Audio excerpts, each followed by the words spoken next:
নমস্কাৰ অসমীয়া খবৰ চেনেলটোৰ সমূহ দৰ্শকসকলক স্বাগতম জনাই লৈ আহিছোঁ ৰাতিপুৱাৰ কেইবাটাও গুৰুত্বপূৰ্ণ খবৰ আৰু এনেকুৱা ধৰণৰ খবৰসমূহ নিতৌ চাবৰ কাৰণে আমাৰ এই চেনেলটো ছাবস্ক্ৰাইব কৰি ভিডিঅ'টোত এটা লাইক কৰি দিব। লৈ আহিছোঁ আজি ৰাতিপুৱাৰ প্ৰথমটো খবৰ।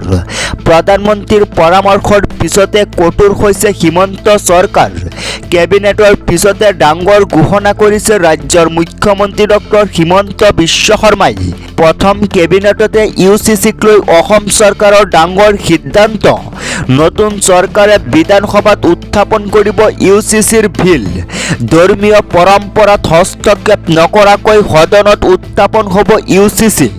2026 মেত সদনৰ মজিয়াত চৰকাৰে উত্থাপন কৰিব বিষয়টো। ইউচিচিৰ আওতাৰ বাহিৰত থাকিব জনজাতীয় লোকসকল। মূলতঃ 4টা বিষয়ত গুৰুত্ব দিয়া হ'ব ইউচিচিত।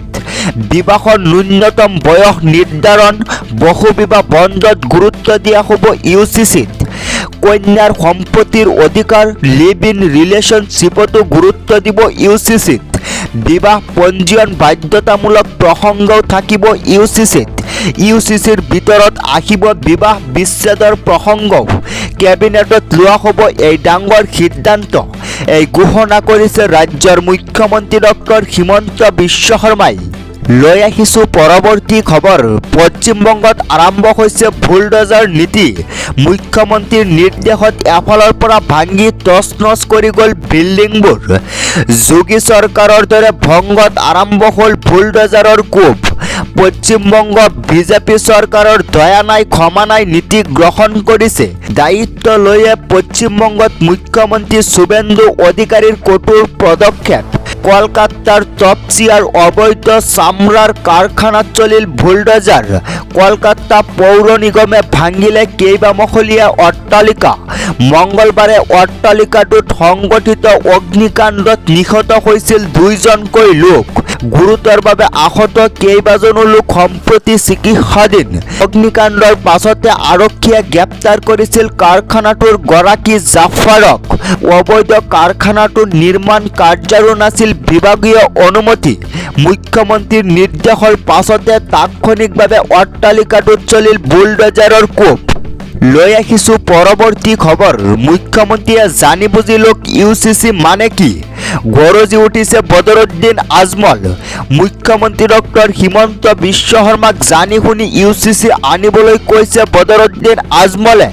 মুখ্যমন্ত্ৰীয়ে কৰা ঘোষণা ইউচিচিক লৈ গৰজি উঠিল বদৰুদ্দিন আজমল। ইউচিচিৰ বিৰুদ্ধে বিধানসভাত মাত মাতিব বদৰুদ্দিন আজমলে।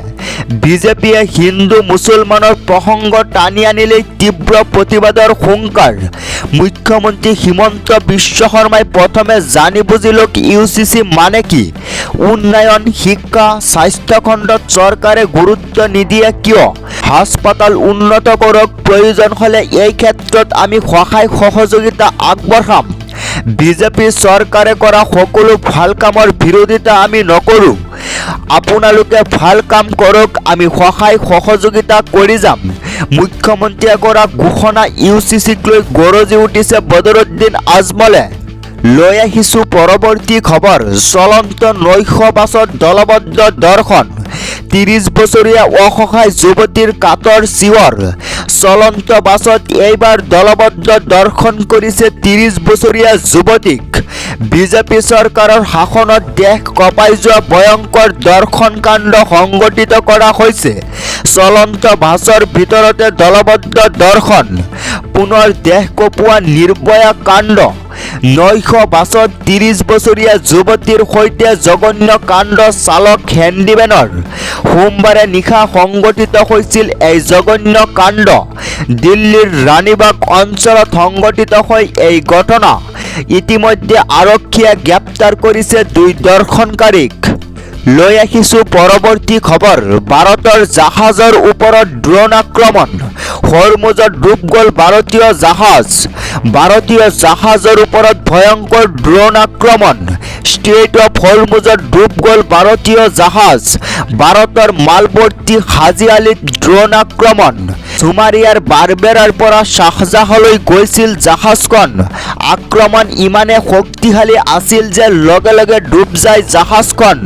কোনে এই আক্ৰমণ সংগঠিত কৰিলে এতিয়াও হোৱা নাই স্পষ্ট। এই আক্ৰমণক ভাৰত চৰকাৰে দিছে তীব্ৰ গৰিহণা। কোনো কাৰণতে এই আক্ৰমণ গ্ৰহণযোগ্য নহয় বুলি মত বৈদেশিক মন্ত্ৰালয়ৰ। জাহাজখনত আছিল 14 গৰাকীকৈ ক্ৰু মেম্বাৰ। ওমানৰ নৌসেনাই উদ্ধাৰ কৰিছে 4জন ক্ৰু মেম্বাৰক। জাহাজখন গুজৰাটৰ দ্বাৰকাৰ। ইয়াৰ পূৰ্বেও হৰমুজত গুজৰাটৰ আন এখন জাহাজ ডুব গৈছিল বুলি জানিব পৰা গৈছে। ওমানৰ কোষ্ট গাৰ্ডৰ তৎপৰতাত প্ৰাণ ৰক্ষা পৰিল লোকসকলৰ। জাহাজখনৰ স্বত্বাধিকাৰী আছিল গুজৰাটৰ চুলতান আহমেদ। ভাৰতীয় জাহাজৰ ওপৰত ভয়ংকৰ ড্ৰোন আক্ৰমণ। লৈ আহিছো পৰৱৰ্তী খবৰ। 22 বছৰ বয়সত 54 বাৰ বিদেশ ভ্ৰমণ কৰিছে ৰাহুল গান্ধীয়ে। মুঠ খৰচৰ পৰিমাণ হৈছে 60 কোটি টকা। ক'ৰ পৰা ইমান টকা পালে ৰাহুল গান্ধীয়ে? বিদেশ ভ্ৰমণ কৰিবলৈ ক'ত টকা পাইছে ৰাহুল গান্ধীয়ে? ৰাহুল গান্ধীৰ টকাৰ মূল উৎস কি? ৰাহুল গান্ধীক ঘেৰি ধৰিলে শাসকীয় দল বিজেপিয়ে। 22 বছৰ বয়সত 54 বাৰ বিদেশ ভ্ৰমণ কৰিছে ৰাহুল গান্ধীয়ে। 11খনকৈ দেশ ভ্ৰমণ কৰিছে ৰাহুল গান্ধীয়ে। এই 22 বছৰ বয়সত খৰচ কৰিছে 60 কোটি টকা। 2004 চনৰ 26 চনলৈকে বিদেশ ভ্ৰমণত ব্যস্ত হৈ আছিল ৰাহুল গান্ধী। কিন্তু 2013ৰ পৰা 23 বৰ্ষত ৰাহুল গান্ধীৰ আয় আছিল মাত্ৰ 11 কোটি টকা। 5 গুণ অধিক ধন ক'ৰ পৰা আহিল ৰাহুল গান্ধীৰ হাতলৈ? কেনেকৈ ক'ৰ পৰা ইমান টকা পালে ৰাহুল গান্ধীয়ে? আমাক উত্তৰ লাগে। ৰাহুল গান্ধীৰ বিৰুদ্ধে সৰব হৈ পৰিছে বিজেপিৰ সাংসদ সবিন্দ্ৰ পাত্ৰ। বিদেশ ভ্ৰমণ কৰিবলৈ ক'ত টকা পালে ৰাহুল গান্ধীয়ে? ৰাহুল গান্ধীৰ টকাৰ মূল উৎস কি? এইদৰে বিজেপিৰ বিধায়কে উভতি ধৰিলে ৰাহুল গান্ধীক। লৈ আহিছো পৰৱৰ্তী খবৰ। অন্ধকাৰত ডুব গ'ল যোৰহাট। যোৰহাটত বাজি উঠিছে চাইৰেন। অন্ধকাৰত ডুব গ'ল যোৰহাট। বাজি উঠিল যুদ্ধৰ চাইৰেন।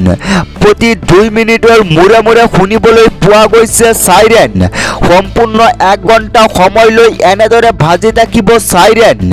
ব্লেক আউট হৈ পৰিল সকলো। খালী হৈ পৰিছে ৰাজপথ। আতংকিত নহ'ব। ঘৰৰ লাইটসমূহ বন্ধ কৰি দিয়ক। যুদ্ধকালীন পৰিস্থিতিৰে মোকাবিলা কৰিবলৈ চলিছে সুৰক্ষামূলক আখৰা। জিলাই জিলাই আজি ভাৰত চৰকাৰৰ অধীনত বিশেষ মক ড্ৰিল। যোৰহাটত 8:30 বজাৰ লগে লগে ব্লেক আউট হৈ পৰিল সকলো। আতংকিত নহৈ সকলোকে সহযোগ কৰিবলৈ আহ্বান। ব্লেক আউটৰ সময়ত ঘৰৰ পৰা বাহিৰলৈ ওলাব নোৱাৰিব কোনো। লৈ আহিছো পৰৱৰ্তী খবৰ। জেৰাত কি ক'লে প্ৰবণ খেৰাই? আজি প্ৰবণ খেৰা পুনৰ জেৰাৰ সন্মুখীন হ'ব লগা হৈছে। মাৰাথন জেৰাত ভাগি পৰিছে প্ৰবণ খেৰা। দুদিনত 20 ঘণ্টা জেৰা চলাইছে প্ৰবণ খেৰাক। ইজনৰ পিছত সিজন আৰক্ষীয়ে জেৰা চলাইছে প্ৰবণ খেৰাক। মোৰ গাত দুখ নাই বুলি কৈছে প্ৰবণ খেৰাই। সমস্ত দুখ গৌৰৱ গগৈলৈ ঠেলিলে প্ৰবণ খেৰাই। মুখ্যমন্ত্ৰীৰ পত্নীৰ ভুৱা পাছপোৰ্ট আৰু সম্পত্তি দেখুৱাইছিল প্ৰবণ খেৰাই। কাগজ পত্ৰ গৌৰৱে যোগান ধৰা বুলি আৰক্ষীৰ জেৰাত স্বীকাৰোক্তি কৰিছে প্ৰবণ খেৰাই। পুনৰ জেৰাৰ সন্মুখীন হ'ব লগা হৈছে প্ৰবণ খেৰা। এই সংক্ৰান্তত গৌৰৱ গগৈকো চমন দিব পাৰে ক্ৰাইম ব্ৰাঞ্চে। মাৰাথন জেৰাত ভাগি পৰিছে প্ৰবণ খেৰা। দুদিনত 20 ঘণ্টা জেৰা চলাইছে প্ৰবণ খেৰাক। ইজনৰ পিছত সিজন আৰক্ষীয়ে জেৰা চলাইছে প্ৰবণ খেৰাক। তো দৰ্শকসকল, আমাৰ এই ভিডিঅ'টো ইমানেই আছিল। যদি আমাৰ এই ভিডিঅ'টো চাই আপোনালোকে ভাল পায় তেনেহ'লে আমাৰ এই চেনেলটো ছাবস্ক্ৰাইব কৰাৰ লগতে ভিডিঅ'টোত এটা লাইক কৰি দিব।